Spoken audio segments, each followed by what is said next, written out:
नमस्कार, स्वागत है आपका आईजीटीवी पर। मैं हूं अजय सेतिया। कांग्रेस की पूरी तरह पोल खुल गई है कि यूपीए शासन के दौरान सोनिया गांधी ने मनमोहन सिंह सरकार से चीन को फायदा पहुंचाने वाली आर्थिक नीतियां बनवाकर भारत के किसानों और लघु उद्योगों को बेहद नुकसान पहुंचाया था।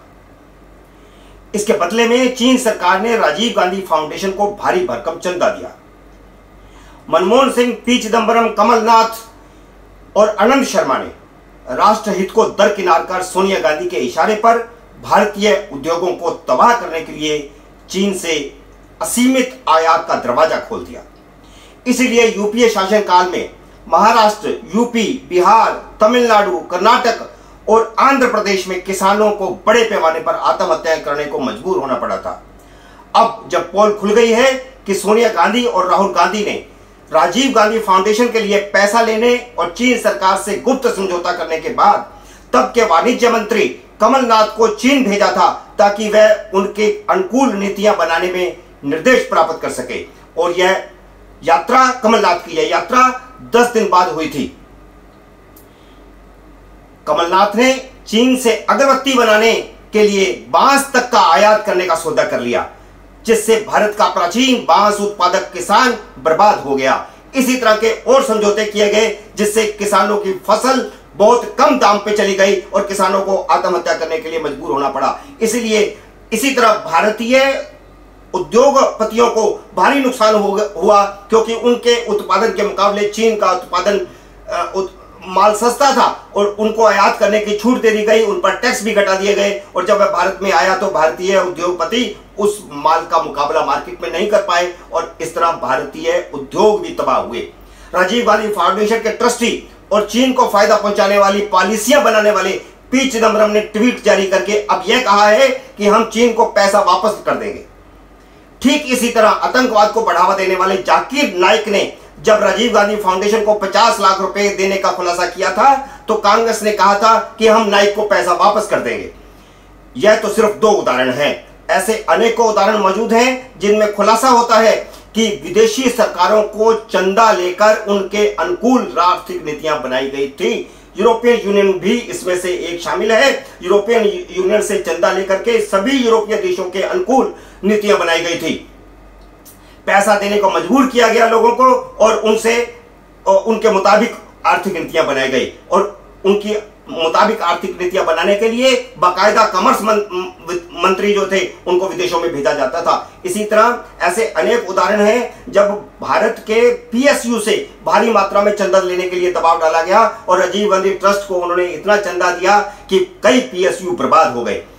भाजपा अध्यक्ष जेपी नड्डा ने शनिवार को कांग्रेस अध्यक्ष सोनिया गांधी पर सीधा हमला बोलते हुए राजीव गांधी फाउंडेशन की लूट खसूट पर तीखे सवाल किए हैं। उन्होंने पहला सवाल दागते हुए कहा कि देश जानना चाहता है कि चीन की ओर से राजीव गांधी फाउंडेशन को पैसा क्यों दिया गया।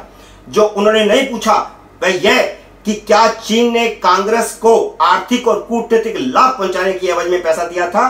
क्या इसीलिए चीन से आयात बढ़ा करके भारतीय इंडस्ट्री को बर्बाद किया गया था? क्या जी जिनपिंग और सोनिया गांधी की मौजूदगी में राहुल गांधी ने जिस एमओयू पर दस्तखत किए थे उसमें चीन को आर्थिक पहुंचाने के अलावा क्या लद्दाख, सिक्किम और अरुणाचल प्रदेश के सीमांत इलाकों पर कब्जा करने में सहयोग का वादा भी किया गया था, जो अब चीन के पक्ष में बयानबाजी की जा रही है। लगातार कांग्रेस के दोनों बड़े नेता सोनिया गांधी और राहुल गांधी मोदी पर सवाल उठा रहे हैं, रक्षा मंत्री पर सवाल उठा रहे हैं, लेकिन चीन की आलोचना नहीं कर रहे जो वहां पर आकर के भारतीय सीमा में हस्तक्षेप करने की कोशिश कर रहा है और वहां भारतीय सैनिकों के साथ हर रोज मुठभेड़ हो रही है। आखिर क्या कारण है कि वह दस्तावेज देश की जनता को दिखाया नहीं जा रहा और यहां तक कि कांग्रेस कार्यसमिति को भी वह दस्तावेज नहीं दिखाया गया कि वो एमओयू क्या था जिस पर राहुल गांधी ने सोनिया गांधी और जी जिनपिंग की मौजूदगी में दस्तखत किए थे।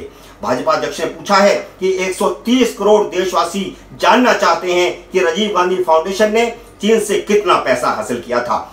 पी चिदंबरम ने कहा है कि हम 20 लाख रुपए लौटा देंगे। तो क्या 20 लाख दिया था? जबकि 90 लाख रुपए के तो दस्तावेज ही जारी हो चुके हैं और एक दस्तावेज में तो यहां तक कहा गया है कि 3,100 डॉलर लिया गया, तो वह करीब करीब जो है 3 लाख डॉलर बनता है।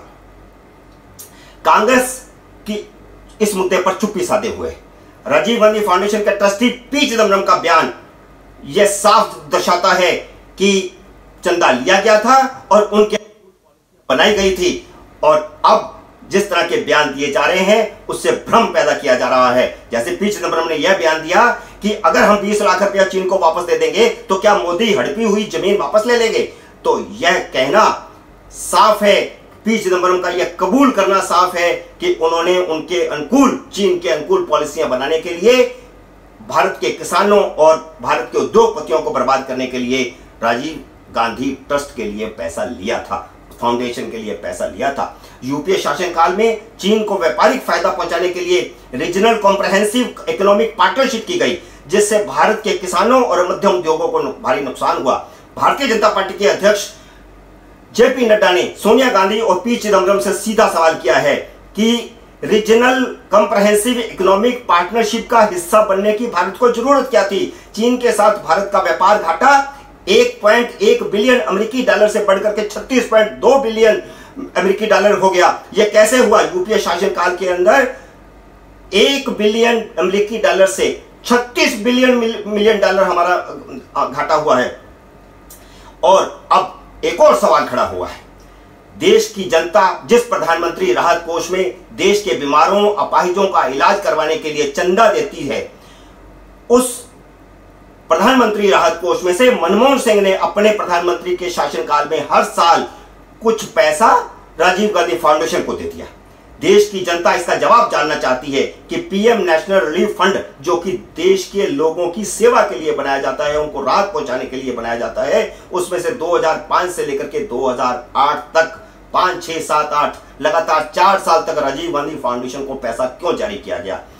भाजपा अध्यक्ष जेपी नड्डा ने यह भी पूछा है कि जनता यह जानना चाहती है कि यूपीए शासनकाल में कई केंद्रीय मंत्रियों की ओर से केंद्रीय मंत्रालयों के सेल, गेल, एसबीआई आदि सरकारी संस्थाओं पर क्यों दबाव बनाया गया कि वह राजीव गांधी फाउंडेशन को पैसा दें।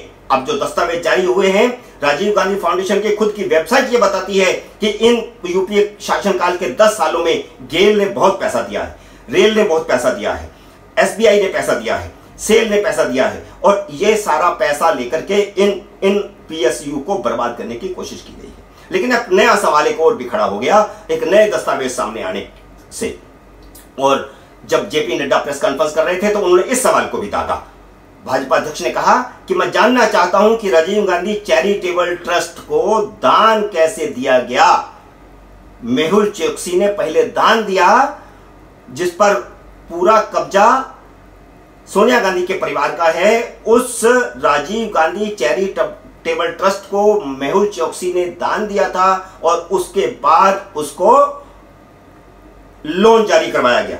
और अब यह सवाल पैदा होता है कि क्या सोनिया गांधी की तरफ से वित्त मंत्री को यह फोन जाता था कि वह बैंक को कहकर के लोन जारी करवाएं। तो यह सवाल अब नया खड़ा हुआ है कि मेहुल चोकसी को लोन देने में मदद क्यों की गई थी, जिसके बारे में यह कहा गया कि प्रधानमंत्री नरेंद्र मोदी ने उसे विदेश में भगवा दिया है। लेकिन अब यह खुलासा हुआ है कि चैरिटेबल ट्रस्ट में चंदा देने के बदले में उसको लोन दिया गया था।